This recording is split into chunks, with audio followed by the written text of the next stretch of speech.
Warning! What you are about to see will make you think you can get off the couch, go outside, and try it yourself. Don't, and you can't. We are extreme professionals.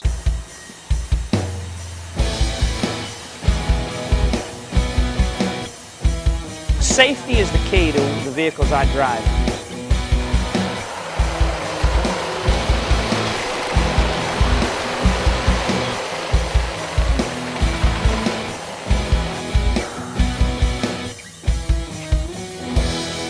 John, you missed yesterday. Did you get over the diarrhea?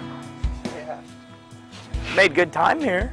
Missed the turn. Well, it was 45th place, not 45th. I was going down to 45th. Oh. Yeah. Oh, did that take you to the same spot? Yeah, I did. Day 2. Weather's changing, so we got to pay attention to it. Be kind of paying attention for lightning strikes, you know, if you see one out there. And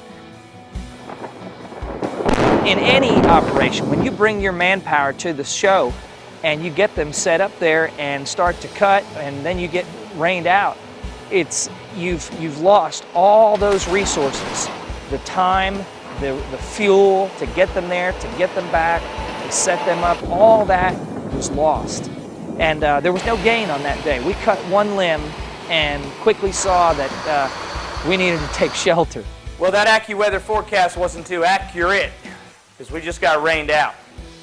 And with all the money we put in our equipment, we got to keep it dry. We got to keep our radios dry, our ropes dry, and that way they're reliable. Excuse me.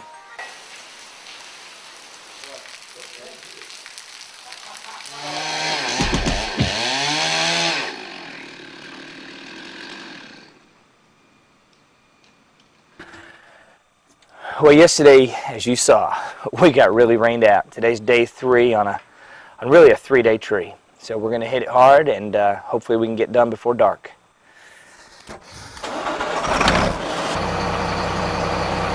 Check, check. Coming over. Shit, I only got a third of the trailer full.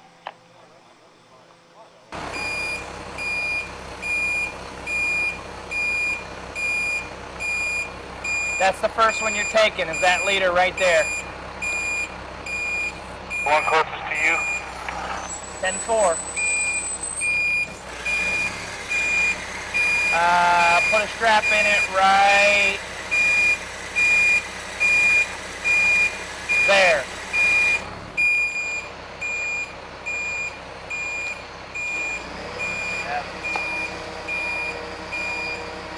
Wow. That's why you got 2 on there, brother. You'll see. I'll get you a pilot. I'm right in the middle of some work here right now, though. All right, Vinny. Bye-bye. Maybe we can get together tonight. All right. Bye-bye. Friend of mine in from Hong Kong. Okay, so you're going to take that one right now, and you're going to take this stop. But here's the thing. I think the one going that way too. Yeah, but here's the deal. Where do you want to tie off safely? Down in this lower one? Okay, now if you tie off down there, that's a lot of shock. Once we get those 3 limbs cut off, Yeah. I'll have you guide me to where I want to tie you. Okay, and one thing about these dead limbs, you got to make sure you still put 2 chokers on there, because the one limb, we might put too much pressure on it. It might be so dead it breaks off. So the second limb is the safety. It's not that we're worried about the choker breaking. It's about the limb where we're attaching to. And so this real dead stuff out here like this, we've just got to take our time. All right?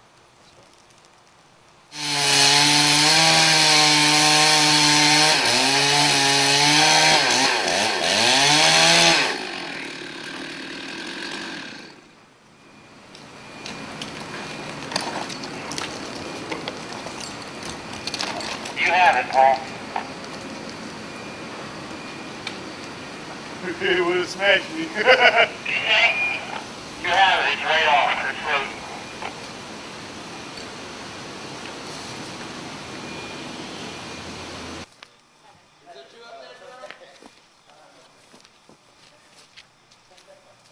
Jay, what do you need? You want me to lower it a little? You want me to lower it a little? Right at your feet. Right at your feet.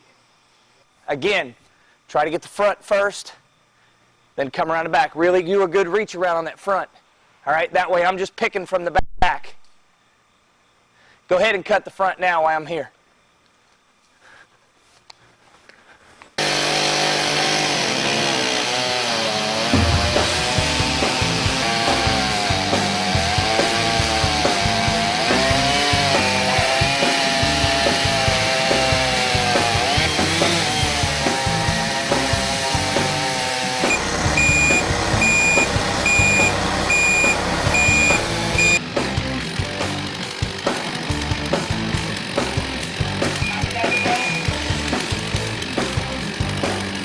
Did you copy that?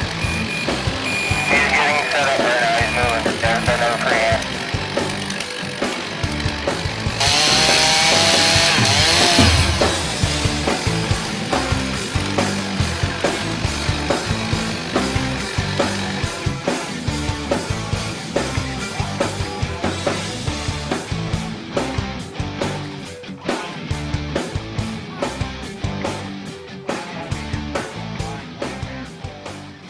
Trying to punch out this. I don't think it. Give me 200 feet. Look, just finish your back cut all the way toward the front. And that'll finish it. Don't punch cut. Just take a flat cut right toward the front. It's already done, Paul. Well, then you could sweat. Oh, it's cut all the way through. Also, one side to the other. Front cut and then back cut. I should have just made the back cut all the way through to the front. That would have been one smooth cut instead of having to try to stack up top of it. That's what I'm saying. Finish your back cut all the way through. Tie me on some sticks. Here's your Here's some 200. sticks. Now. Jerome, when I lift up or let down, do I have any pressure on the log? Paul's yelling all the time, yelling at me. It just goes in one ear and out the other. And Med's got something important to say. I just kind of blur him out.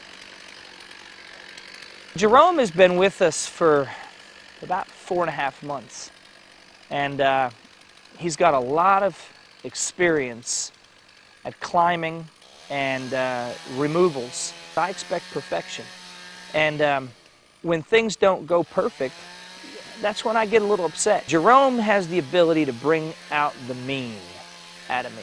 He's the boss. So what the boss says goes. And that's not the way it should be. You know, we are a conjoining of experience. Myself, Josh, and Paul. That was who I needed. We've got the true experience. Everybody else is basically a groundhead. There have been a few times where him and I have gone round and round, almost going into the ring. And I know that ain't going to be a fair match when it happens, but if it ever does, I'll be there.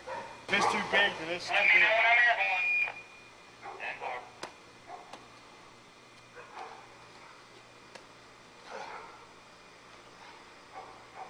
You ain't gonna get airborne. It's too heavy. Yeah. I think it's too heavy. I don't think you're going to be able to pick it up. Just let me know when I'm airborne. We can get a bigger crane. Watch your head, G. One.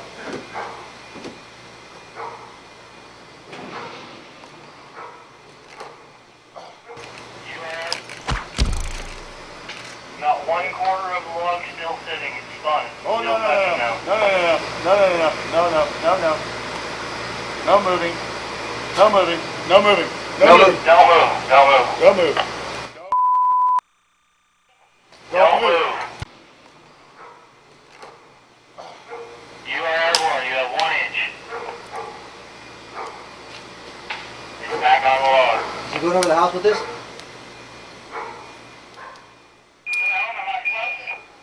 not at all. 1/4 of the log is sitting on the corner of the stump.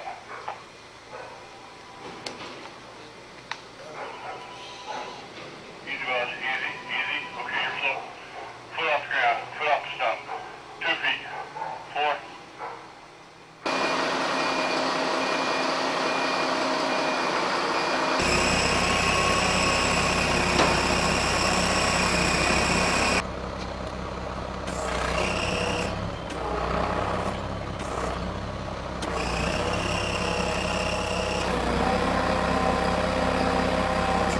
Jerome ain't seeing it on this side.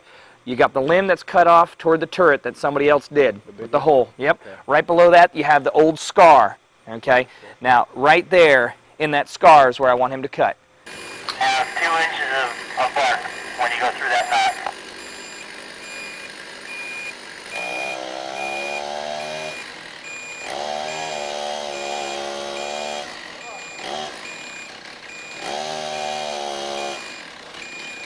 Talk to me, John. He's halfway through.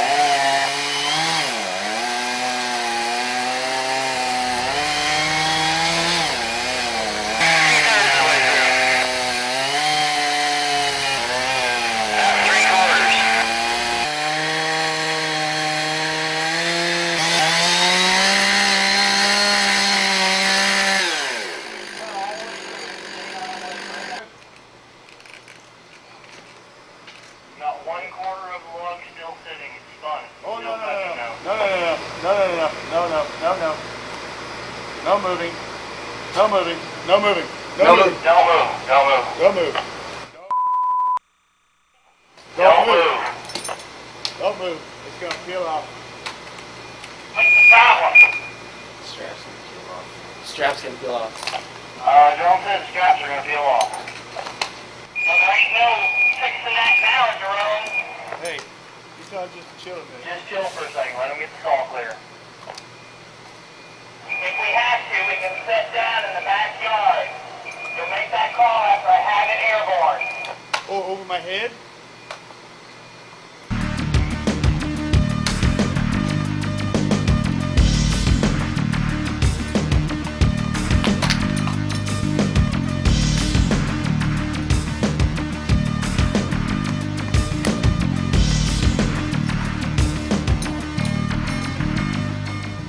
All right, listen.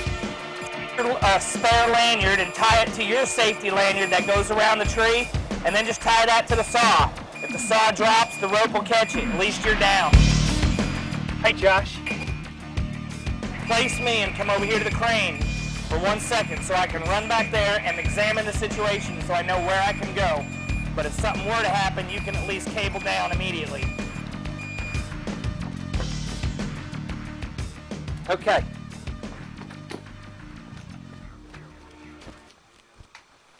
All right, we're not coming out. It's just coming off the wrong way. Okay. Oh, cable down is towards me, right? Do not do anything. Just making sure cable down is towards me. It's moving. He spun it back to where it was. When things like this happen, it's catastrophe. People get killed. And that's what makes our business so dangerous. We're dealing with this day in and day out. They were tight enough. I just want them to take that chance, you know, try to be safe and sorry. Absolutely, you're good, you're good, everything's good. We're just getting heavier and heavier pieces. Smaller pieces, but still a little same weight. Hey, don't touch that remote or I'm going to have a semi-load of logs brought over and dumped in your driveway. I want you to know, one of the biggest reasons here that this is so difficult is it's not like we're just cutting. We cut trees all day long and make one cut and take the whole tree, or 2 cuts and take a half a tree and half a tree. Every cut we're making here is a trunk cut on a massive tree. So what we're having to do is cut wedges into the sides so our straps don't rip off and we can lift this thing up out over the house.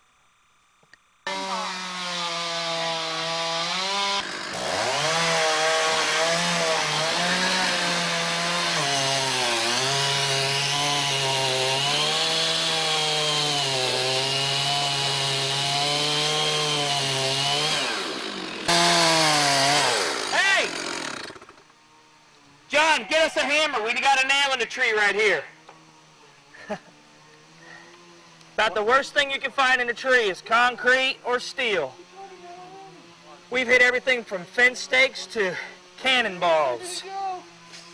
And they'll dull your chain in an instant. If it was a snake, it bites you. Right there, John. Put it on a second. That's called a, what kind of nail is that? What kind of nail is that? Double-head nail? Self-sinking nail? Now there's, what kind of nail is that, Josh? No idea. What kind Man, of nail is it? I can't remember either. It's a sinking nail, It's isn't it? it's a nail you don't want to sink. That's why it has two heads. See, this stops, but then you can go back and pull it out for like when you're setting framing and things. Okay, so it has that second head. Yeah. That way you have something where you don't have to get a cat's claw, you know, or a flat bar to pull it out with. Get rid of that. My other crew leader is Josh, and he's been with me for several years, and he's got a lot of tree experience. Worked back east where I'm from in Pennsylvania, cutting trees back there for a big commercial company doing line clearing. And Josh has gone to, 7 or 8 big storms with me. We've done from Palm Beach to Charlotte to Gastonia, just all over the place together. I don't want it in my phone. Has it dropped?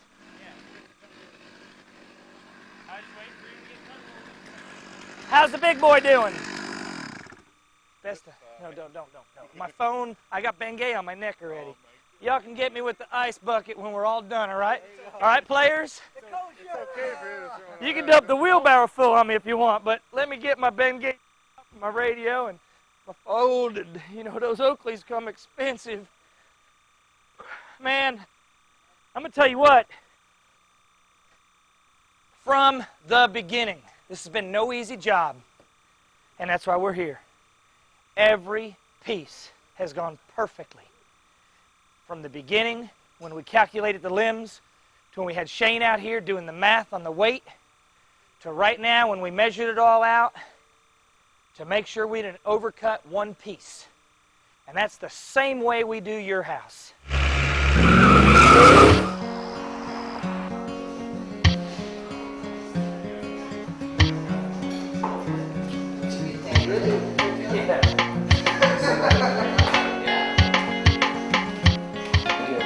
She's making drinks, and we'll get a bunch of pot stickers, and you know, pot stickers are awesome. Mount Fuji, Pacific Rim bread pudding, creme brulee.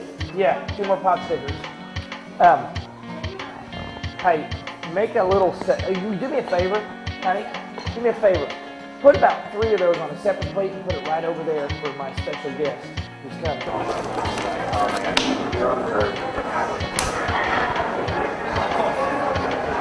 Who's the bartender tonight? Where's he at? Clifford, who are you driving home tonight? That tree that we did for the last 3 days had my hair on the back of my neck rise. Put them in here. I'm going to tell you something. For 1 week, since I looked at that tree has been in my brain figuring out how to get it done. And that job went flawless. Flawless. And we've got the camera to prove it. It really did go flawless. Okay, and I really appreciate everybody putting their hard effort and themselves on the line like I do too. All right, cheers.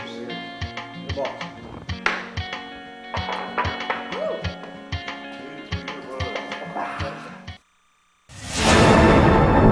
Whenever you have roof damage on your automobile, severe like that, it's automatic total. Every week, we take a tree off a house or a car.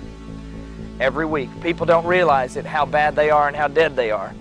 He saw Yeah, it your just pear as trees. it started, you know, he said, oh, it's that tree and it's going to ruin both cars. And sure enough, it did. And you heard it come down? He did. Oh, yeah, it was like, whoom, Yeah, no, John, I don't remember. Real what was your address? loud. Last night? 6 o'clock, about 6 o'clock. This morning? Last night. Oh. We were sitting in there watching the news. I've got nothing bad to say about my competition. They're good people. The bottom line is this is a business decision. Who's going to come out here, remove this tree, not charge you a dime, make sure your insurance pays for it because it's all insurable damage, and give you a loaner vehicle. It's a financial decision. It's not an emotional decision. Everything I say is backed up by my word, and I'll put it on paper for you. Okay? You just let me know, but I'm going to go up the street.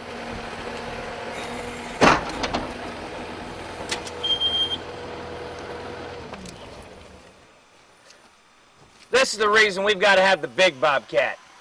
All I buy are the biggest bobcats out there because when you go out and you try to handle a log, You don't want to have something that just can't pick it up. This is small material now. We've got it out of the danger zone. If this thing were 8, 9 foot long, I could still pick it up and spin it around like a toothpick. Having the right equipment and the right machinery, you will see, is what makes our job safe and efficient.